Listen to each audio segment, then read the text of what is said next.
శ్రీకాకుళం జిల్లాలో శ్రీముఖలింగంలో మహాశివరాత్రి ఉత్సవాల చివరి రోజు అంగరంగ వైభవంగా జరుగుతున్నాయి.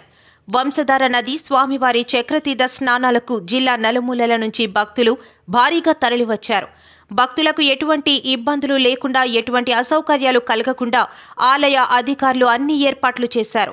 ఉత్సవ విగ్రహాలను అర్చకులు నంది వాహనాన్ని పాడ్యమి గడియలు తగలగానే 12:30 ఉత్సవ మూర్తులకు నూతన వస్త్రాలు ధరింపచేశారు. పూలమాలలతో అలంకరించి నంది వాహనంపై భక్తులకు స్వామివారిని దర్శింపచేస్తామని ఆలయ ఈవో పి ప్రభాకర్ రావు తెలిపారు. ఇదే అంశంపై శ్రీకాకుళం జిల్లా నుంచి మరింత సమాచారం మా BBS news CEO Venkataramana Badri మరింత సమాచారం అందిస్తారు. Welcome to BBS news. నేను మీ వెంకటరమణ. శ్రీకాకుళం జిల్లా నుంచి మనం ఈరోజు తాజా సమాచారం అందించడానికి మీ ముందుకు వచ్చాం. మహాశివరాత్రి నేపథ్యంలో శ్రీకాకుళం జిల్లాలో శ్రీముఖలింగేశ్వరుడి దగ్గర అయితే 3 రోజులు ఉత్సవాలు జరుగుతాయి. ఈ ఉత్సవాల నేపథ్యంలో ఈరోజు చక్రతీర్థ స్నానం, స్వామివారికి అయితే నదీ స్నానం, వంశధార నదిలో స్నానం చేసి మళ్ళీ భక్తులకి దర్శనం ఇవ్వడానికి ఆలయం లోపల మళ్ళీ దాన్ని యథాస్థానంలో పెడతారు. అయితే ఈ నేపథ్యంలో ఈ రోజు అయితే చక్రతీర్థ స్నానానికి భారీ ఎత్తున భక్తులు అయితే వేలాది మంది, అటు ఒరిస్సా, ఇటు తెలంగాణ, ఆంధ్రప్రదేశ్ నుంచి వేలాది మంది భక్తులు ఈరోజు శ్రీముఖలింగంలో అయితే కిటకిటలు ఆడుతున్నారని చెప్పవచ్చు. దీనికి సంబంధించి పూర్తిగా ఇప్పుడు ఆలయ అధికారులు, అదేవిధంగా పోలీసులు, టెక్కలకు సంబంధించిన డిఎస్పీ కూడా భారీగా పోలీసులు మోహరించి దాదాపుగా 300 మంది పోలీసులతో అక్కడ పటిష్ట బందోబస్తు ఏర్పాటు చేశారు. అయితే ఈ యొక్క చక్రతీర్థ స్నానానికి భారీగా అక్కడ పైనుంచి గొట్టా బ్యారేజ్ నుంచి అయితే వాటర్ విడుదల చేసిన నేపథ్యంలో కింద వచ్చిన వాటర్ దాదాపుగా 12:30 ప్రాంతంలో స్వామివారిని ఆ నీటిలో స్నానం చేసి స్వామివారి అయితే భక్తులకి దర్శనమిస్తారు. ఈ నేపథ్యంలో స్వామివారిని నీటిలో స్నానం చేసిన నేపథ్యంలో భక్తులందరూ కూడా ఒకేసారి ఆ నది స్నానం చేయడానికి ఎక్కువగా ఇష్టపడతారు. ఎందుకంటే స్వామివారిని స్వయంగా చూసి ఆ ఒక కోరికలు కోరుకుంటే తీరుతాయి అంటూ కూడా ఆ అపారమైన నమ్మకాలు.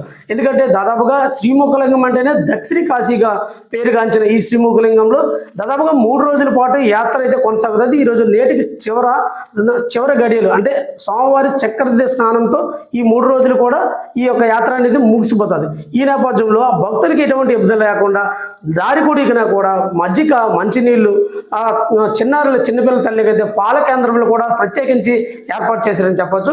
ఈ నేపథ్యంలో ఇప్పటికే భారీ ఎత్తున భక్తులు అక్కడైతే వచ్చారో అయితే ప్రసాదాలు కూడా, తీర్థ ప్రసాదాలు కూడా భారీగా అక్కడ వచ్చిన ప్రతి ఒక్క భక్తుడికి కూడా ప్రసాదం అంది వాళ్ళ కడుపు నిండా తినేదానికి కూడా ఆలయ అధికారులు అయితే ఏర్పాటు చేశారు. మొదటగా ఇదేంటంటే శ్రీకాకుళం డిఎస్పీ అయినటువంటి అదే అలాగా టెక్కల డిఎస్పీ ఈ ఇద్దరు కూడా కోఆర్డినేషన్తో భారీగా 300 మంది పైగా పోలీసులు అక్కడ పహారా కాశారు.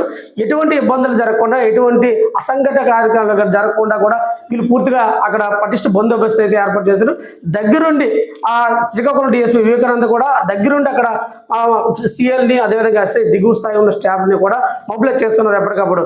ఎందుకంటే భారీగా వచ్చి అక్కడ మహిళలు, అదేవిధంగా చిన్నారులు, వృద్ధులు అందరూ కూడా ఈరోజు ఆ స్వామివారిని చూడాలని భారీగా అక్కడికి వచ్చే పరిస్థితి అయితే ఉంది.